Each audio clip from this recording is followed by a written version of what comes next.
tinfoil hat. Oh, what the fuck are you guys even talking about? Global controls will have to be imposed, and a world governing body will be created to enforce them. Welcome to Tinfoil Hat. We go deep, homeboy. Aaron, open your mind. Drink from the fountain of knowledge. There's lizard people everywhere. That's some interdimensional shit. Wake up, Aaron. This is only the beginning. Dude, you just blew my mind. Are you ready to get your mind blown? Good morning, Swarm, and welcome to Tinfoil Hat. You know I am. You know what I'm here to do. I'm here to Rock. join me as always, Xavier Guerrero, and on the ones and two, Juicy Johnny, Jay Nice, Johnny Woodard. How are you guys? Good. Guys, we're getting in it. We're going to go real quick. We're very excited to have Etienne de la Boutier squared on the show today. Yeah, I try. You know, That's a tough one, though, dude. That's a tough one, and I'm retarded. Yeah, we asked Johnny right before, and Johnny was like, No, I can't get Etienne got it totally. De la Boity. Boite squared. I got that part He's right. ungoogleable. The ungoogleable Yeah, you got man. the squared part. I got the squared I got part. the de la. Somehow we'll get all of it together. So, guys, we have a great discussion. We have a real frank discussion about how much freedom can you really attain. You know, this is about the Free State Project in New Hampshire. They're doing amazing things. Is it a reality? Can it happen? Can this happen everywhere? I think we're entering a time of spiritual awakening that this is possible. So I believe in abundance. I believe it's possible. So it's going to be a great discussion. We're not gonna bog you down too much with information up front, but just go to samtripoli.com, hit the events. We got coming up August 13th. Oh, I just found out. July 11th. Okay, real quick. I have June 26th. I'm at the Rabbit Hole. Do you remember that show that I did? Oh, with the big titties? Yeah, yeah. I'm at remember that that. Parking lot thing. Yeah. Yeah. Okay. Yeah. Okay. That was a Yeah. good Broken Sim. Yeah. I'm gonna be on that. The Rabbit Hole. That's 26. You'll see that up on my my website. So that's 26. Where's that? Canoga Park, I believe. It's in Canoga Park, if I'm right. What is going on here? Why is this? It's called the Rabbit Hole. Yeah. Cancel. It's called the Rabbit Hole. There we go, Yeah, Sam. West Hills. Is it? Yeah, it's West Hills. There you go. Okay, hold on. Yeah, I'm trying not to bog you guys down. And then here I am, just like taking forever. Roscoe Boulevard, West Hills, California. Yeah. There it is. There we go. You got it. Let me just make sure this. So it's the 26th. We're very excited to do it. I'm very excited about doing it. Yes. It's, where is it at? Okay, of course you can't see where the fuck it's at. God forbid. The Rabbit Hole. Okay, just check my website and my social media for that. I'll have it up. New t-shirts. Go to samtripoli.com for t-shirts. tinfoilhattshirts.com for the brand new. It's all George Bush Death Cult. All my premium content is on rockfin.com. I'm giving you 3 episodes a week of conspiracy content. All of them are almost an hour. All that. Plus Conspiracy Social Club, 1 episode. Plus 0. Plus We Don't Smoke the Same. Plus new first look at Broken Sim. We also have a Cash Daddy's Patreon for investing tips. We have all of our affiliate programs right there. Click them, and it's all things I think you need. Nuke.social will get you on the Telegram, get you on the Discord. It's my social media, and then you can listen to all my podcasts. They're all 7 of them available on samtripoli.com, plus a radio show. Anything else? Radio station, 24/7. We Don't Smoke the Same. Just had Hibbler on. It's on Rockfin, on Patreon, on Twitch. Go check it out. We went Flat Earth and Moon Landing with Steftone from the Deftones. All right, guys. Enjoy this episode about freedom. We go deep, homeboy. Aaron, open your mind. Drink. All right, let's get into it. Very excited to have this guest back. He's been on the show multiple times, and we're very excited because he's live on location. Okay, so we're very excited. Please vote to say Etienne de Bote squared. Did I get that right? We all work together on that. Nailed it. Perfect. Oh, perfect. I love it. How are you, dude? How is everything? I'm fantastic. I'm in the White Mountains of New Hampshire. The Free State Project, which is trying to get rid of government in New Hampshire, roll it back to just protecting life, liberty, and property, has a camping festival. It's the biggest event they host, and I'm here with 2,500 to 3,000 fellow voluntarists, libertarians, peaceful anarchists, anarcho-capitalists. I'm just going to give you and the audience just like a quick, turn of the camera so that you can see that I'm in the middle of it all. Oh, yeah. We have taken over literally the largest. There we go. Stand that. Largest campground in New Hampshire. Nobody. You just that saw guy Bigfoot? Right there. His name is. He changed his name officially to Nobody, Respect. so that you can vote for nobody. So you can actually cast your vote in Keene for nobody, because nobody tells the truth. I love it. Nobody is looking out for you in government. I respect that, dude. Smart. I respect that. That's nice. Yeah. So that guy right there officially changed his name to Nobody so you could vote for nobody in an election. I love that. I love that. We just had our last episode last week with Eddie Bravo, and he was getting into, he was like, if voting didn't matter, right? Would they be rigging it the way they are? And then there is something to that. What are your thoughts on that? So I'm a voluntarist, and just to, like a quick update, I'm the author of this book, Government: The Biggest Scam in History Exposed. Got it on my shelf. Yeah, how intergenerational organized crime runs the government, the media, and academia. And my thesis is that, government was never really intended to protect life, liberty, and property, but government is best thought of as a technique to, to control and rob, tax farm societies. And so I don't really believe in voting to rob your neighbor. And to a degree, voting is violence. If you're advocating government, if you're voting, if you're advocating that your politician gets to rob everybody and put these policies into place, then you have to suffer the bad karma that comes along with that. Now, that's not to say you can't vote defensively where it makes sense. And so, the point about rigging elections is that in a lot of states, they're voting on unauditable black box touchscreen voting machines where there's no way to verify that, your vote is counted. And in a lot of states, they have these mail-in ballots where, anybody can just show up at the vote counting center, with a couple of forklift full of ballots and swing the election. And there's no way to really verify that at the precinct level the way they used to in the old days of voting. In the old days of voting, you would cast your ballot at the precinct. And then at the end of the day, they would dump all the ballots out on a table and count them in front of everybody in the, all the poll watchers in the precinct. And then everybody would come up and they'd agree that that's a total.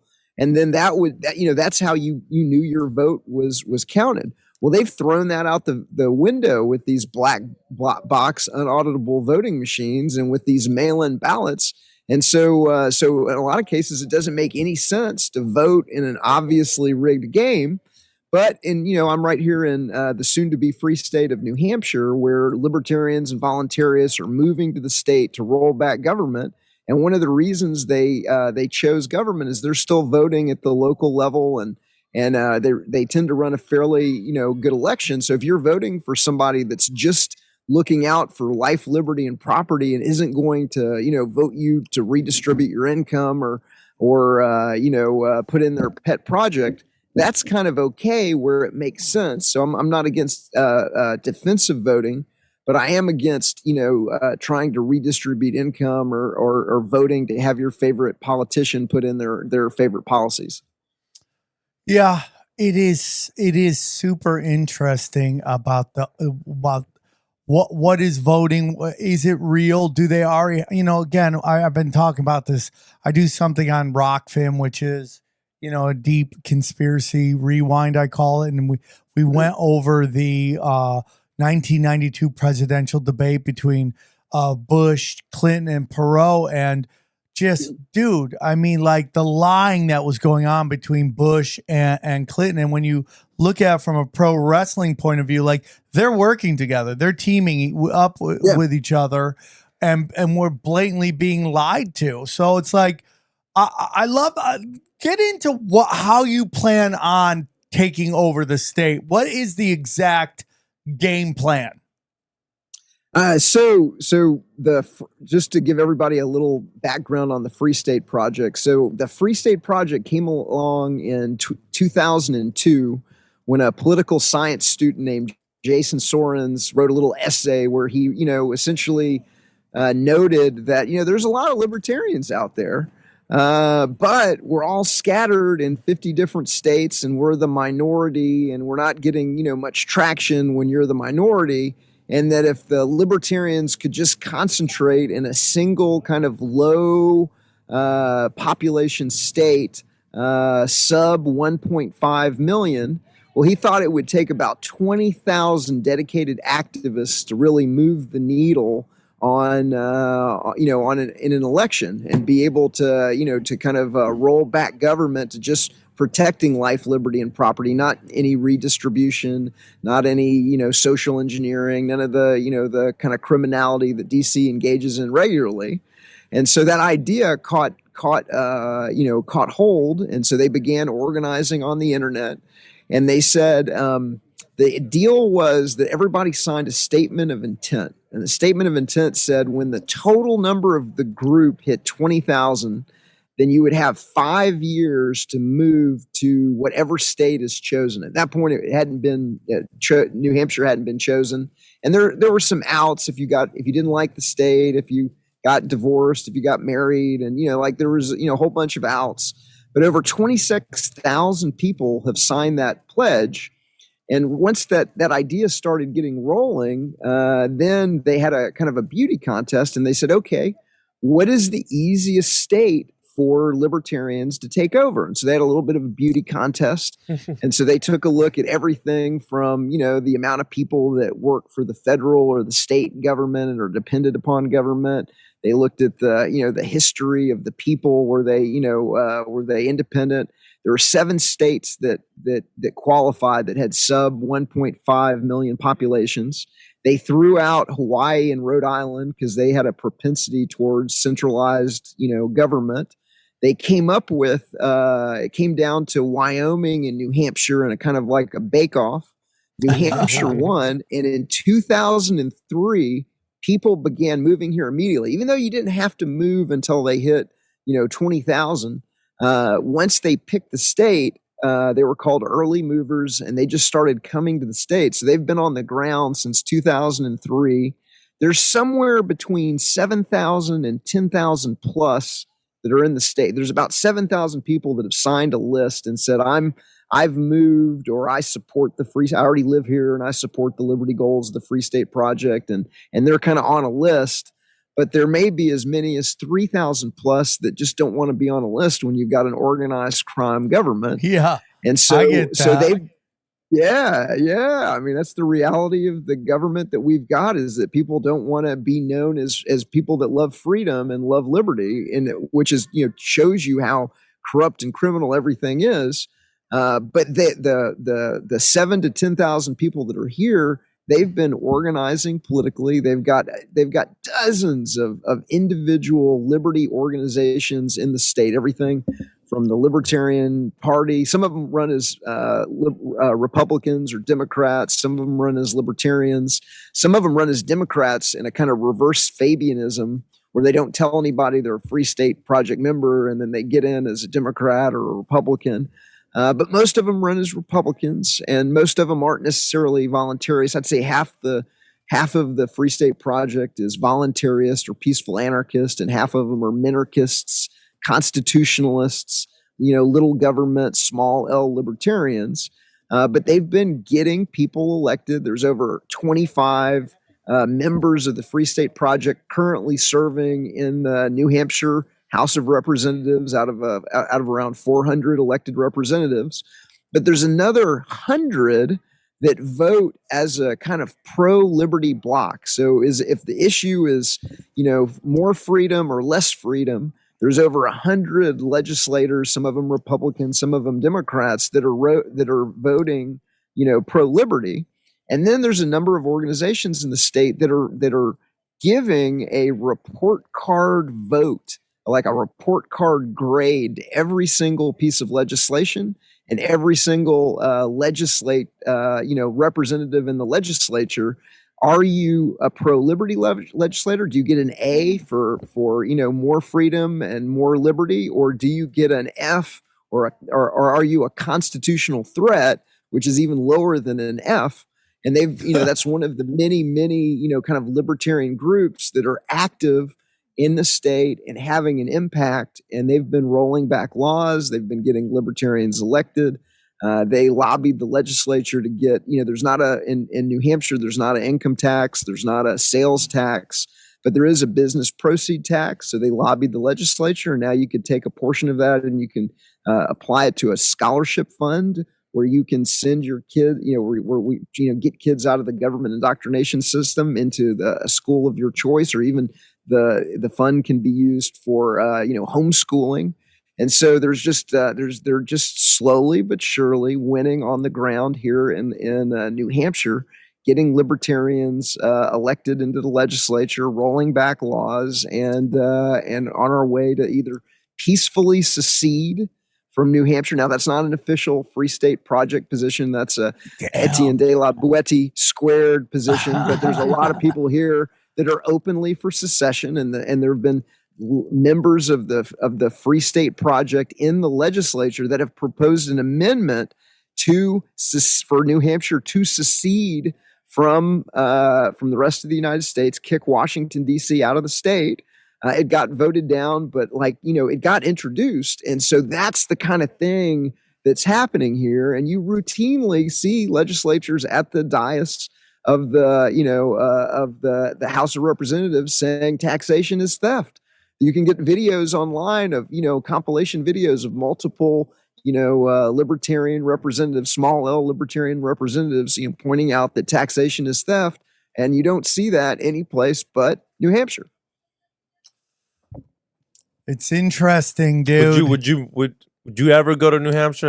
Was that ever a thought, Sam? It wasn't a thought, but it's now thought. It's now very interesting. I remember after Ron Paul really got screwed, that this was big. This was a big idea that we were all just going to go up to New Hampshire. And dude, it's a beautiful. Have you ever been up that way? No, I'd like to. Beautiful, dude. It's beautiful. I mean, there are. Would you move to New Hampshire, Johnny? If this actually got over the line, yeah, maybe. Certainly. I mean, it looks beautiful. Look, I mean, this website, Free State Project, is telling you how to rent, how to make the move. Yeah, that's tough. There's an active jobs board where they'll find you a job. There's a housing board where they'll find you housing. There's Porcupine realtors that help people make the move. They've got a moving coordinator that answers any kind of questions you have about moving to the state.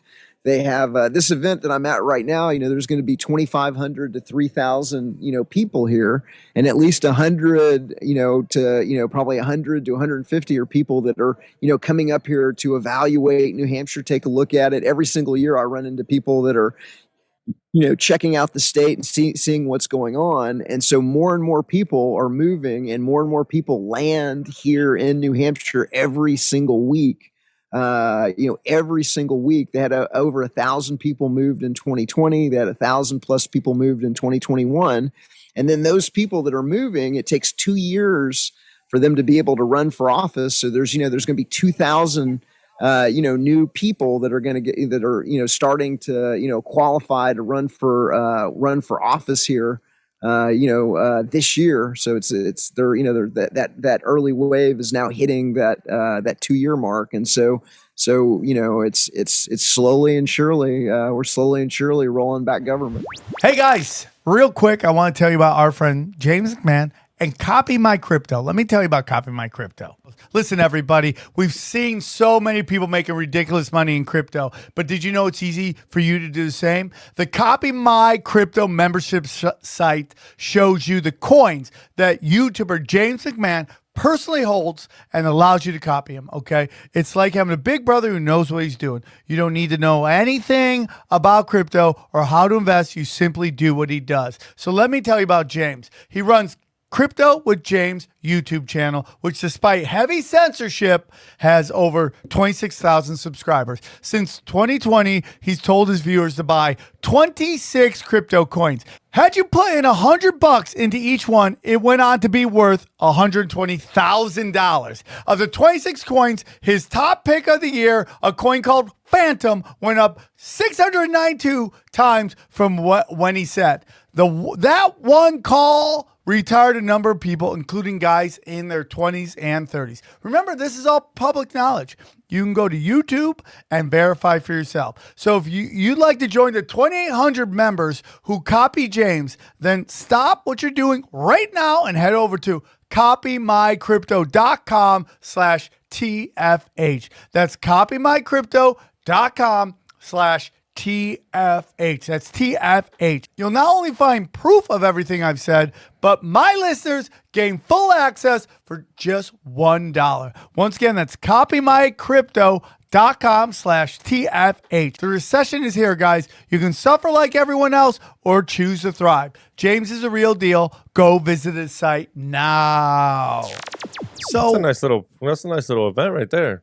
That's a really nice. Oh, it's a blast. Super cool. Amazing cool. So what is the locals' view of this whole thing? Like this reminds me of that one doc on Netflix where like the Hindu cult moves in and then they start bringing it, and obviously I love what you're doing. Show, right? Yeah, but like what do the local New Hampshireers feel about this whole thing? So the Republicans tend to love us and the Democrats tend to hate us. And so, because we're it's just pro freedom. Like we're not advocating, any violence or anything like that. We're just saying that, that more freedom equals more prosperity and more harmony in society. And for some reason, Democrats don't like that. Why and so, so for whatever the reason, the Democrats don't seem to like that. But there's a lot of commonality in the Free State Project members with the Republicans and the small L libertarians that are already in the state. But for some reason, the Democrats don't seem to like us. At the event that I'm at right now, RFK Jr. is going to be speaking. I don't understand that. He's a politician, and we're trying to get rid of government. But he's going to be one of the speakers at the event. And the head of the New Hampshire Democratic Party, publicly on Twitter suggested that he not speak. And RFK Jr. essentially told him to go pound sand, that he was going to speak here anyway. And so, the head of the Democratic Party in New Hampshire, told RFK Jr. not to speak here, and he said he's going to do it anyway. So that gives you a little bit of the flavor. Super interesting. It's very Democrats hate that because they believe government is the solution to most problems. I mean, that's essentially the platform of the Democratic Party, is that government can solve all of these problems. And I mean, you're diametrically opposed. They to that. want you on the nipple. Yeah. But he's an interesting guy. Like, again, we've had conversations the past on the show about him. We don't trust any politician. Yep. I find a lot of stuff he's saying interesting, but I have zero faith in anybody following through it. But I will say this about him. He seems to go places that people at his level and for what he's trying to do don't go. Like going to Porch Fest, even if you say, let's say we get to 3,000, that's a pretty interesting thing for a guy to go do that. He went and did Greg Carlwood's Higher Side Chat. That to me is a very interesting move to make, because I don't know how much that, and this is another, I would say the same thing about this type of show. Like, it does not seem like that is a medium that most people running for president want to tap into. No, you're right. No, like I mean, I could see him on Lex Friedman's show. Yeah, That's something where it's more like professional. The guy's in it's a happening, suit. I'm sure. Oh, it's Yeah. about time. it will yeah. happen. That AI robot That guy will gets talk. I know that guy gets everybody. It's crazy. Let's have a discussion. It's so weird, isn't it? It's so we have strange. RFK Jr. here, and That's him, man. what is your thought? I mean, it's like I So- don't get it. I'm not against it. I I'm hope with he you, lives. Hope he lives his best life. I I'm don't with get you, brother. it. I don't- immediately, the first time I saw that he was huge, I googled like, why is this guy famous? See, Like, but why I- do we know him? But I could also see him eventually going on Theo Von's for some weird reason. No, Or he's some- already did Theo Von. Oh, he did? And that video got censored. And like, Really? it's almost like Theo's going around going, "Hey, my video got censored," and I just want to be like, first time. Yeah, But I do find it interesting, and I would, if I was there, I'd be like, okay, let's hear what this guy has to say coming into almost enemy territory. well, that's the thing about this group, though, is that they will listen to anybody. no, I like that. It's not like these college campuses, which are supposed to be bastions for free speech and open mindedness, but they're really, I mean, as closed as it gets. It is brainwashing at Yeah. its finest. It is like if you aren't open minded to hearing other parts of the discussion, what does that say about you? What does that say about your beliefs? They're weak. Your ideas are weak. You know, Yeah, absolutely. If you have to censor the idea, then the idea can't stand on its own 2 feet. I do want to point out, myself personally, I'm not in the market for a ruler. yeah. No, I You know understand. what I mean? I'm not like in the market for a ruler, and the that's one of the things that I think that he's going to run into when he gets here is that half the crowd doesn't believe in government. They don't believe that it's legitimate. They don't believe it's desirable. They don't believe it's necessary. The world is kind of a self-organizing place. It produces spontaneous order. And everything the government does, you could get better, faster, cheaper from the free market and from, nonprofits and co-ops and mutual aid societies and insurance companies and homeowners associations. And you just don't need government. And I think that that's the number one question that I'm going to ask him. I'm going to, do you think that, do you believe that government is legitimate? And if so, how does the government acquire rights that normal people don't have? I mean, you can't delegate a right you don't have yourself. So where did the government, legitimately, morally, and logically acquire rights that other people don't have? And, if he can't say, truthfully that government doesn't make any sense, it isn't logical, it isn't moral, then you can't trust him at all, because he's going to be he's lying to you about the legitimacy, the desirability of the whole thing. If he can't support that and explain to you how government works legitimately and morally, then, he's part of the problem, not part of the solution. And of all the people to have faith in government, I mean, this guy who his father was taken by the government, his uncle. Yeah. I mean, of all the people to have faith in the kind His of uncle and his that father. field. Yeah, that's what. Yeah, And his nephew, right? yeah. I mean, if you believe that, Or yeah. his cousin. And his nephew. cousin. His cousin. Okay, when you say no government, and you also said obviously I have no governments, but you also said no leaders. In a way, how do you get someone to represent America? I understand no government, but you do need a leader, right? I would say like someone to be like, Well, all America, right, go that's the talk to the president of Mexico, go talk to the president of Cuba, because they have their people that are leaders. Who we can't send a group of people. But there's no America if Well, we follow this. what I think is, once people, get it that you can't have a legitimate government. There's no way if the four of us were on an island, or three of us were, four of us, I think there's three of you guys in the studio. So if the four of us are on an island, let's say there's five of us on the island, there's no way for three people to legitimately get the moral and logical right to rob and control and extort money out of the other two. And so you can still have leaders. Like I could say, hey, I'm really good at, building shelter. Sam's really good at food. He'll go and get the food, and you can voluntarily, you can still have leadership, but there's no way that Sam and myself and Johnny can vote to rob the other two and it be legitimate, and that, like we can't tell the other two to go pick coconuts.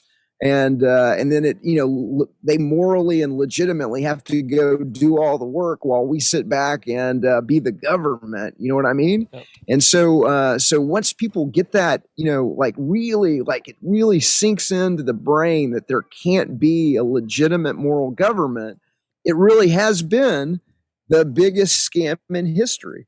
It has been the biggest scam in all of history. It's essentially been used to tax farm and rob and control societies on a very, very large scale. And they've been getting away with it because it's the government and the media and academia working together. And they've been teaching the population that government is moral, legitimate, and desirable before they're old enough to really go, hey, wait a minute. Yeah. Is it really like can you really delegate rights that you don't have yourself to a representative to represent you doing something that you don't have the ability to do yourself? I mean, it doesn't make any sense. And then once you understand that, then luckily, kind of the good news message of my book and the good news message, when I'm on podcasts is that we don't need government. Like, you just don't need it. Like, the world is this self-organizing system. Now, once the United States figures that out, and I do believe it's going to spread virally, around the world. Okay, I think the government of the United States is going to come crashing down, and then shortly thereafter, the government of all the other countries are going to be, crashing down, because all of these countries are running the same unethically manipulative techniques on their populations to get them to go along with something that is not in their interest. They're all giving them a flag. They're all putting them in mandatory government schools. They've all got scouting programs where the kids get awards for, how to be a citizen and things like that before they're old enough to really understand, what they're pledging their allegiance to. So when I think that message is ultimately going to go viral through society. Just a very small amount of people understand that right now, but more and more people get it every single day. Yeah, I think people are waking up to it. I think I believe it is possible to get everybody to buy into this. I think there's going to be some serious growing pains. When you find New Hampshire, and I want to get your opinion on this. Because there's some people who like defund the police and all that stuff, and then we've seen in these areas where there is no law and there is no order, and just chaos is breaking out. What are your thoughts on how to deal with that? Are you okay? To answer your question, a lot of times, when people say, hey, we've got to have government, take a look at what happened in Somalia, or take a look at what happened in Chaz, or take a look at what happened in these countries that don't have, strong governments. Somalia doesn't have anarchy. Somalia has something called anocracy. And anocracy is many different factions fighting over who gets to be the government. And so there have been instances in history where they haven't had government and they've done just fine, from the American Indians to the Irish to others. But you're never going to learn about that in the mandatory government school, because they don't want you to know that there's an option on the menu called anarchy, which just means no rulers. It doesn't mean no rules. So one of the popular misconceptions is that anarchy means chaos and dystopia. But I break down in my book, Government, the Biggest Scam in History, how they've literally changed the dictionary over time to make anarchy seem like chaos and dystopia. And, they have movies like The Purge, Anarchy, and The Sons of Anarchy. And they do these like media tricks to throw people off of the one thing that would free them, real freedom. But at the end of the day, the good news message is as long as you should be able to do whatever you want as long as you're not hurting other people, but you can still have governance without government. And so the Homeowners Association is an example of governance without government. You can voluntarily say, we're going to abide by these rules. Nobody's going to paint their house pink. You can't have 20 cars in your yard, to keep everybody's, home resale values up. But if you don't like that, you can move, and you don't have to move into that housing development in the beginning. If you don't like the rules, you can live outside where there isn't, those kind of rules, but you can get governance without government. And so that really is, one of these kind of like big secrets that you're not going to learn in the mandatory government school. So when we see chaos, I guess you can't control everything. Is there an understanding that maybe at some point you're going to lose some parts of the country, and then they got to figure out their whole thing while you figure out while you set up your ecosystem, like Chicago, Yes. where it's like San Francisco, like everyone's talking. Oh, Tim Dillon. I didn't listen to the video, but it was titled San Francisco is going to come Detroit. That's what's going to happen. They're going to destroy the city. Yeah. They've essentially done it. But what is, I think, more exciting is that there's a lot, not just in the United States, but in other places, and I covered in the book, Government, the Biggest Scam in History, is people are now voting with their feet, and they're going to jurisdictions like New Hampshire where they're rolling back government, and they've already got a tiny, infinitesimal government compared to every place else. New Hampshire doesn't have a sales tax. New Hampshire doesn't have an income tax. It's got a business proceed tax, and it's got it has a meals tax. But tax collectors showed up here at the Porcupine Freedom Festival in 2015. They got surrounded, made fun of, and driven off, and they've never been back since to try and collect that meals tax. And so, if the population isn't going along with it, then you just don't have government if people don't believe in it. And it's not just in New Hampshire. There's a town in Mexico called Cheran, Cheran, that has tossed out not just government, but the drug cartels as well. And they haven't had any quote unquote government for over a decade, and they're doing just fine.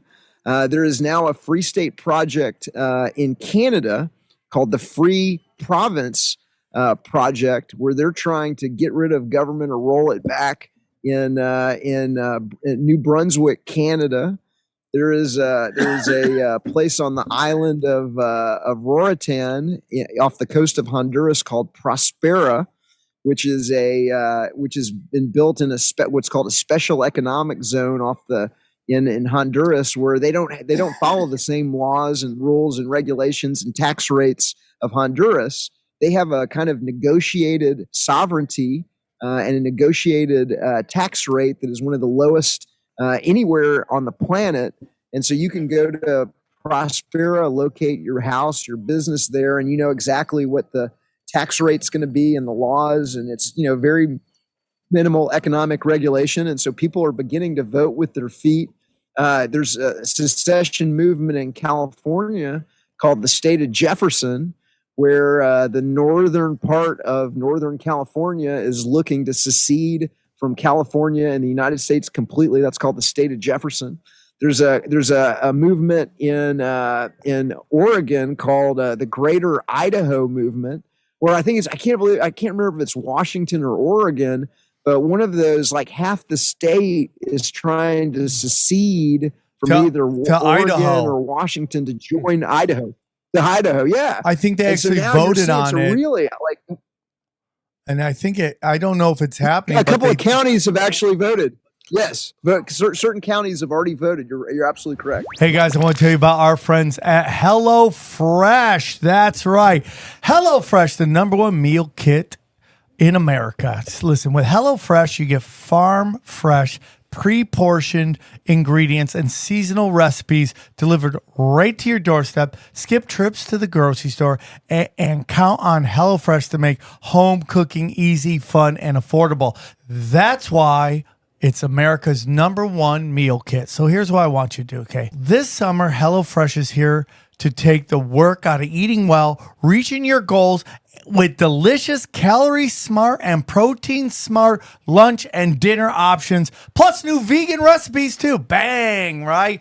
Get farm to table quality with every HelloFresh box. HelloFresh's seasonal ingredients are picked at the peak ripeness and travel from farm to your doorstep in less than 7 days for fresh flavor in every bite. Come on now.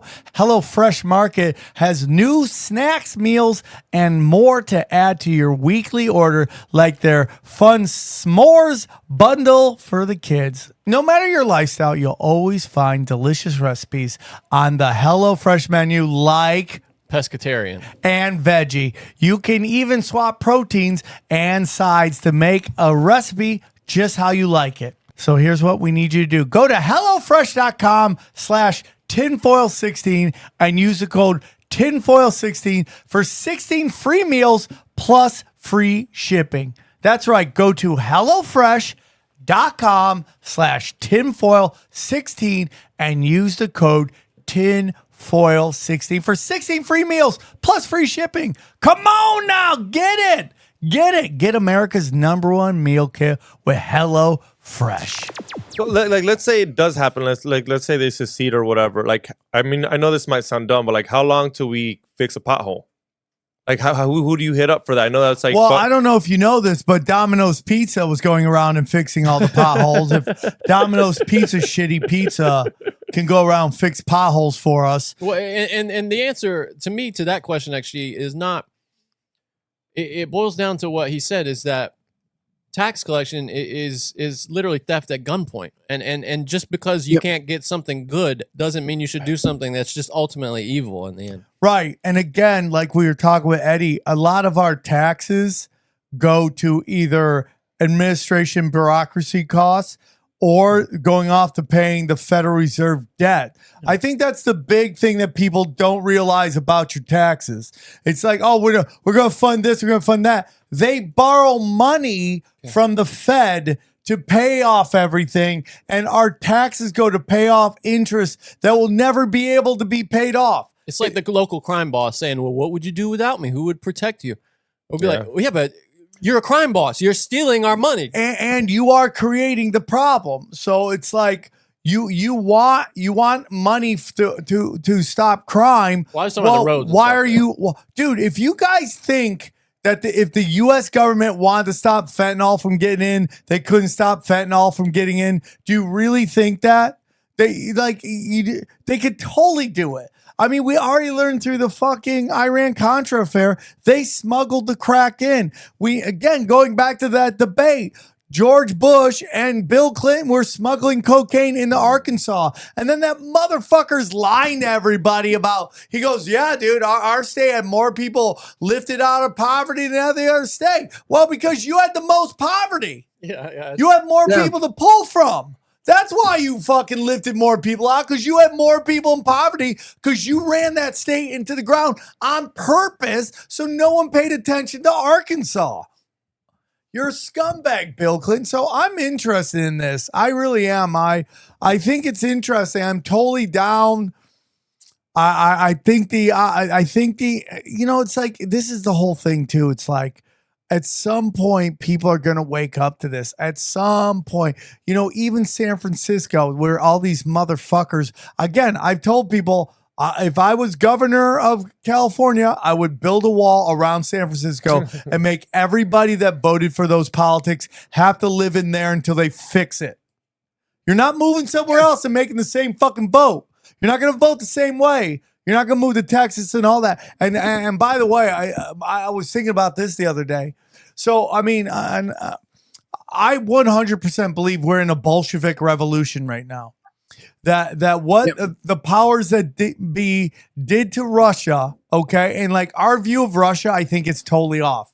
I'm not saying Putin's a 100% good guy. Good luck getting anybody in that position like that.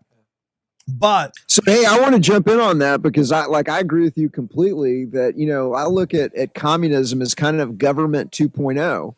And so if you look at government as a technique for robbing and controlling society, there's a great book by Anthony Sutton, who was a scholar at the Hoover Institute, and called Wall Street and the Bolshevik Revolution, where he breaks down how Wall Street, essentially funded the Bolshevik Revolution.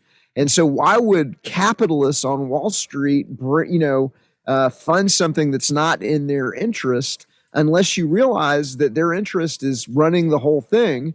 And so if you take a look at communism as kind of government 2.0, because they didn't like government 1.0 here in the United States, there's a Bill of Rights and there's private property and there's gun ownership. And, there's those things are not in the organized crime, interests at the top. And so we'll just experiment with this government 2.0 that, doesn't have a Bill of Rights and doesn't have gun ownership and doesn't have private property, where we can control the population completely, where they don't have any rights. They don't have any history of liberty. They don't have any of these things. And so I think that's what they're trying to do. And I agree with Sam. They're trying to bring it, they're trying to bring it home here, and they're promising people goodies that have to be paid for by the productive members of society to get them to vote for enslaving everybody. And so it's almost like every election is an advanced auction of stolen goods, where you've got the Democrats promising all of these goodies to all these different special interest groups to get them to vote for something that's ultimately not in their interest. Absolutely. So the reason I bring that up is that, this border is exactly the playbook of the Bolshevik Revolution. They flooded it with foreign nationals who all pretended to be. The difference was in Russia, they all took Russian names and learned. They were all speaking Spanish. They were all speaking Russian,